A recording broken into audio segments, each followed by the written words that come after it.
What is the main thing to remember when seaming the side edges of two pieces worked in reverse stockinette stitch? We have to make sure the seam is not bulky. Why? Because a bulky seam enhances the natural tendency of reverse stockinette to curl at the sides. As a result, the seam looks like a valley running through the project, and this effect becomes even more visible if the project is made with chunky yarn.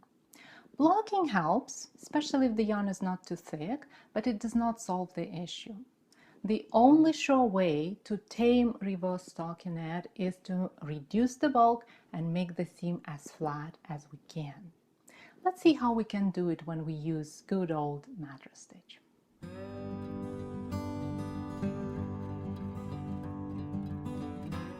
The setup for the seam is pretty straightforward. Simply place two pieces that you plan to seam side by side so that the reverse stockinette stitch is looking at you and the cast on edges are aligned, just like this.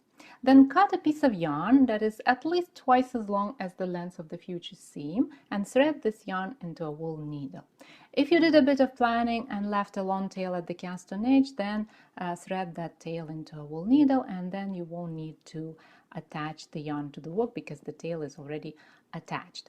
But if you're using a separate strand, then we'll need to attach it to the work. One note, I'm using yarn in a contrasting color because I want you to see the process of seaming. But of course, in real life, you would use the same yarn that the one you used to make the project. So attaching the yarn. It happens fairly easily. Simply insert the wool needle from back to front under the strand that is at the very corner of one of the pieces. I usually start with the piece that is at the left side, but if you like to start with the one at the right side, then go ahead. So insert the needle from back to front and then pull the yarn through. Leave a small tail about 10 centimeters 4 inches, and we'll deal with that tail later on when the project is finished and we are ready to weave in tails, so that would be an extra tail for us to weave in. Then we need to join these two pieces together.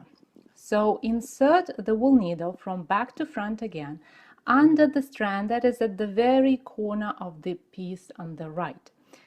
So for me it's gonna be this strand, I guess. So just go from back to front like this. And then insert the wool needle from back to front again into the same spot under the strand that is at the corner of the piece on the left. So we're going basically into the same spot that we already have been to, and pull the yarn through and then pull tight to join the pieces, because that's the whole point, right? That's why we do this little exercise, to join the pieces. That's it. The work is set up and now we are ready for seaming.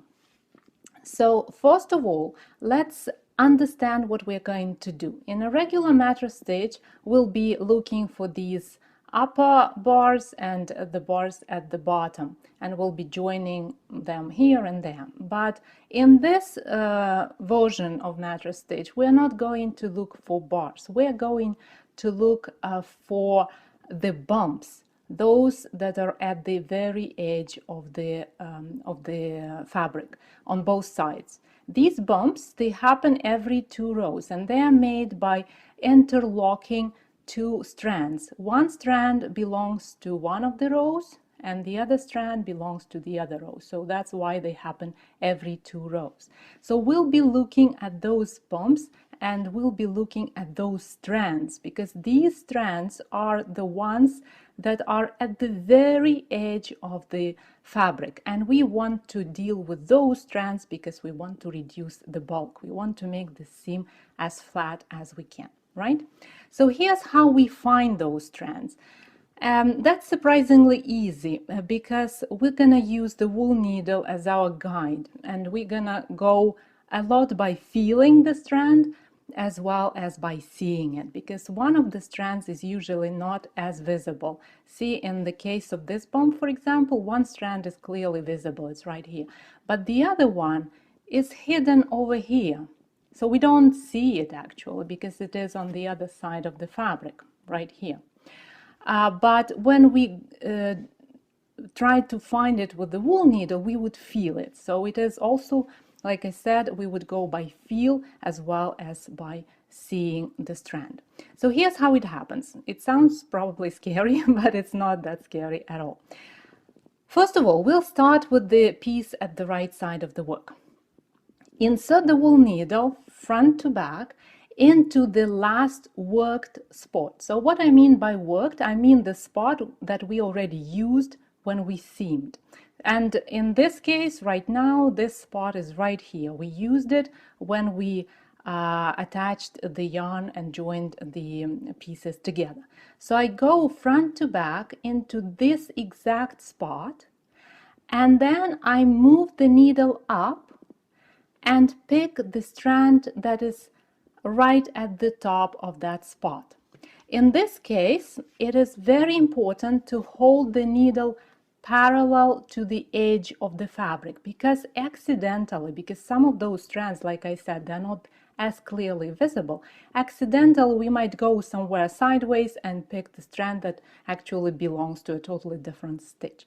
So it is very important to keep your needle parallel to the edge of the fabric. So we found the strand. Good. Now we pull the yarn through and go look for the similar strand, but on the other side of the seam, on the piece on the left side. And we find it in exactly the same fashion. We go top down into the last worked spot, which is over here.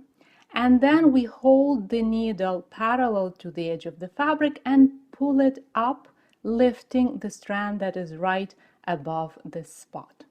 And then pull the yarn through. And that's pretty much it. That's what we're gonna do. So we insert the needle into the last worked spot, hold the needle parallel to the edge of the fabric, find that strand. This one is easy to find because it's visible, and pull the yarn through. And then go to the other side. Insert, find the strand, pull the yarn through. Insert, find the strand. See, this one is not really visible, but because we do it by using the wool needle, we kind of feel it. So it's quite easy to find, even though it is not that visible. And then we do the same thing here. Again, not really a visible strand, but we find it anyways, quite easily. And then after you do a few stitches, simply pull the yarn, same way as we do when we use the regular mattress stitch, just like this. And we keep going. So go into the last work spot, find the strand here, and then find the strand there. And we'll do it a few more times just to show you how the seam looks, and then I'll show you a little trick. So one more time, and then pull the yarn, and this is our seam. So when we seam the whole piece, then you will see that the seam looks about like this. It's almost invisible, looks really nice, and it's not bulky. So if you look at it from this angle, you will see that it is not bulky. Definitely not as bulky as pieces seamed by a usual mattress stitch. See, this is the difference. That's the usual mattress stitch. See this bulk that makes the seam going kind of down, you know, forming that valley that is visible in the project. Even after you block it, it's still gonna be there. So this is the bulk that the usual mattress stitch gives us, and this is the bulk that we get by using this little trick, by just using slightly different strands to make a seam.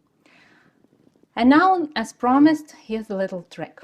You can also turn this seam into a reversible one. That's good news, right? What we do, we simply do not pull the yarn after you make stitches. Instead, we go again into the same spot, you know, last worked spot, pull the lift the strand, and then pull the yarn through. But then you form the strand, this one, and you can see it because it's in the contrasting color.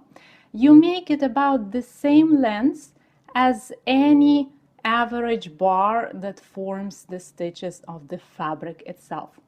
So you don't pull it all the way up, you form the seam so that this bar is about as long as the rest of the bars that form the fabric. And then we do it again on the other side. Again, we find that strand, that magical strand, and then we leave the stitch a bit longer. We don't pull it all the way up. And then we do it again and again and again. And by doing this, we form a really flat seam. I'll show you how it looks right over here. We form a seam that basically doesn't have any bulk at all. See, it's completely flat. And it also looks good on both sides. So it is visible. I can't say that it is completely invisible. No, you can tell that there is something fishy going on in here, but it's not really ugly at all. It really looks similar to the fabric, and it looks very similar to stockinette stitch on the other side of the work. Again, I can't say it is completely invisible. You can see there is something going on here, but it looks very much like the stitches that form the fabric. So here you go. This is the seam that you can use to join any pieces worked in reverse stockinette stitch. To be fair, I haven't blocked any of the seams that I showed you in the video. This way you can see how the seam looks right after it is finished. To read this tutorial as a set of step-by-step photo instructions, follow the link in the description. To download it as a PDF, join the club or our community on Patreon. Thank you for watching this video and have a wonderful week. I'll see you in the next tutorial.